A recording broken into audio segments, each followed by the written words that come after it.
Iako je GLC samo 4 godine na tržištu i za to vreme postao najpopularniji SUV model Mercedes-Benza, to ne znači da mu sada nije bila potrebna restilizacija. Promjene dizajna eksterijera nisu tako upadljive i ogledaju se u novim branicima napred i nazad, potom rešetkama hladnjaka i redizajniranim nekako pljosnatim LED prednjim i zadnjim svetlosnim grupama. Tu je još i spoiler na vratima prtljažnika, drugačiji zadnji branik sa difuzorom, udvojenim trapezoidnim završecima izduvnog sistema od 90 mm i još hroma, i onda točkovi od 21 cola. Znate onu priču o Buridanovom magarcu?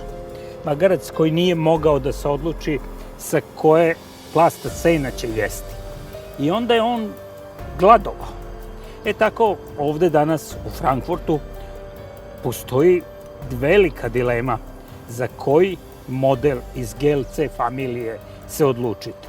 Mercedes je odlučio da restilizuje, zapravo predstavi jednu novu GLC familiju.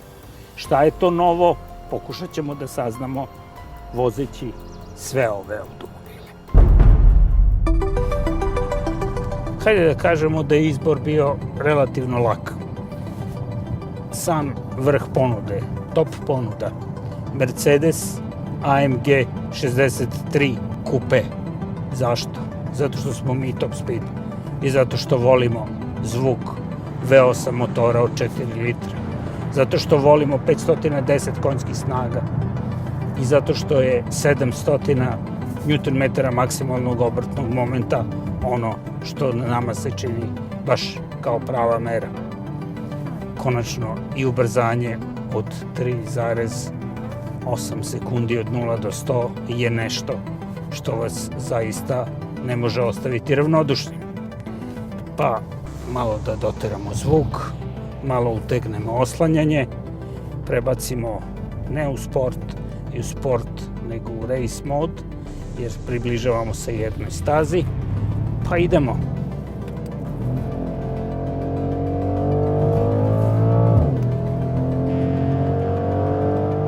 A da je Mercedes AMG GLC 63 S4 Firmatic Plus Coupe dinamičan je i agilan, ali istovremeno i stabilan. On je trenutno zvanično najbrži SUV na stazi Nürburgring, koji je Nordschleife, to jest severni krug, obišao za 7 minuta 49,369 sekundi. I on je za sada jedini SUV Mercedesa sa V8 biturbo motorom. A upravo taj moćni agregat je proglašen za motor godine u 2019. Ima radnu zapreminu od 3982 kubika, iz kojih se dobija 510 konja. Maksimalni obrtni moment iznosi 700 Nm. Ova sirova snaga se preko AMG Speedshift 9G, to je 9-stepenog automatskog menjača i pogona 4x4, poznatije kao Firmatic Plus, prenosi na sva 4 točka. A kako ide? Brutalno, ali baš brutalno, pogotovo kada imate u vidu da je ovo SUV. Izuzetno je agilan i ubrzanje od 0 do 100 traje 3,8 sekundi, dok je maksimalna brzina 280 km/h. Ok, ima i boljih rezultata od ovih, ali lakoća sa kojom ovaj prvi to obavlja je impresivna. Balans vozila je odličan i kroz krivine prolazi kao da nije SUV. Lako ga je precizno postaviti i voditi kroz zaokret. Naravno, deo zasluga za dobru trakciju i dinamiku pripada i elektronski kontrolisanom diferencijalu zadnje osovine koji smanjuje proklizavanja unutrašnjih točka u krivini bez intervencije, odnosno pomoći kočionog sistema. Tu je i posebna poslastica za one baš sportski nastrojene vozače, koji vole da im prilikom ubrzanja ni obloge na podu ne ostanu na mestu.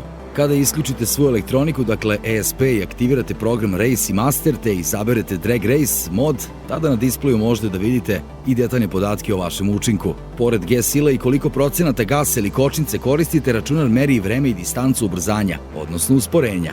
Takođe, da napomenemo da je 9-stepeni automatski menjač moguće prebaciti u manuelni mod upotrebom posebnog dugmeta na centralnoj konzoli, koji se nalazi odmah do prekidača kojim možete i tu regulisati voznu dinamiku. Tada promene stepena prenosa zavise od programa vožnje, ali i od volje vozača. Naravno, kod promene stepena prenosa na niže, čuje se odgovarajući zvuk, koji se po potrebi može prigušiti ili pojačati.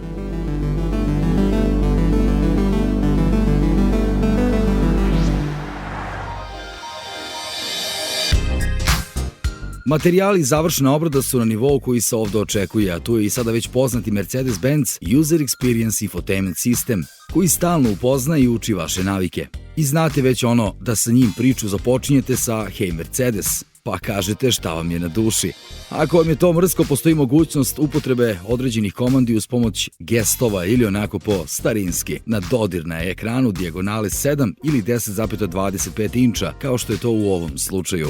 Na centralnoj konzoli je i podloga osetljiva na dodir, tako da nije potrebno da prljate ekran jer u unutrašnjosti ima već dosta sjajnih površina osetljivih na prljanje, tako da je poželjno imati krpu stalno pri ruci. Kod AMG verzije instrument tabla je potpuno digitalna, dijagonale 12,3 inča sa mogućnošću 3 prikaza, Classic, Progressive i Sport. Tu i poseban AMG meni koji sportski doživljaj podiže na još jedan viši nivo, budući da ima pod menije Warm Up, Setup, GeForce i Engine Data, značajne za dalja dodatna podešavanja kada je u pitanju AMG Track Pace.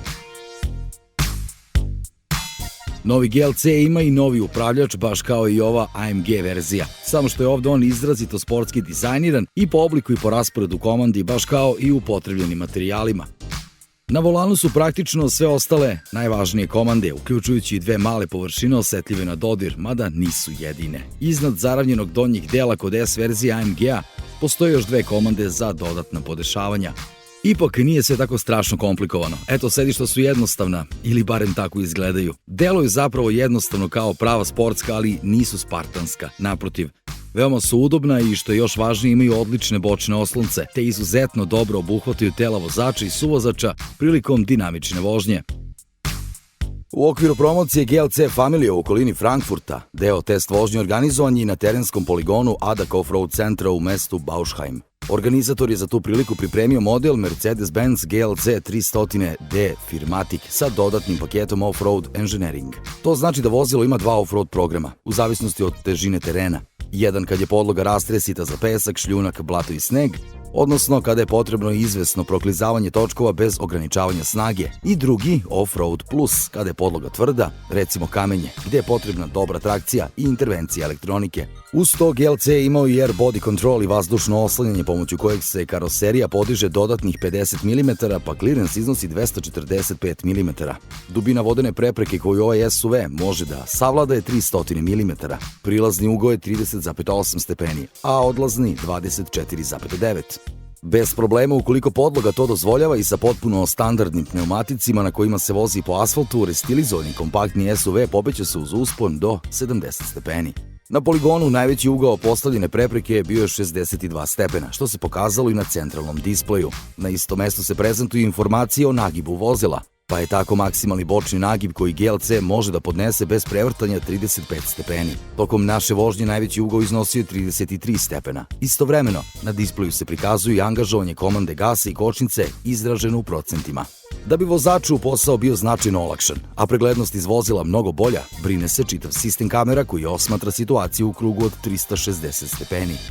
Vozač na centralnom displeju može da selektuje tačno kameru koju želi ili koja mu je u tom trenutku neophodna, a može i da ima prikaz pretpostavljene putanje vozila, bilo da se kreće napred ili nazad. Tu je i sistem hill holder, odnosno elektronske kočnice koju u intervalu od 1 sekunde zadržava GLC na usponu bez kretanja unazad kako bi vozač imao dovoljno vremena da nastavi unapred.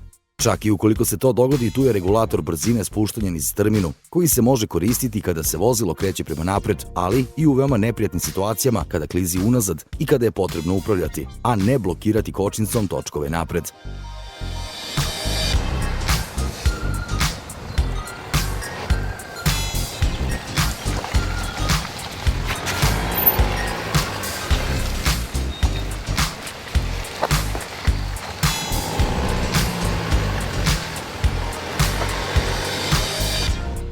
Videli ste deo priče o restilizovanoj Mercedesovoj GLC klasi.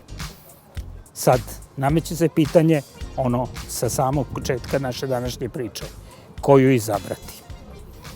Što god da uradite, pogrešit ćete ili možda nećete. Izbor je svakako na vama i ponekad je zaista težak.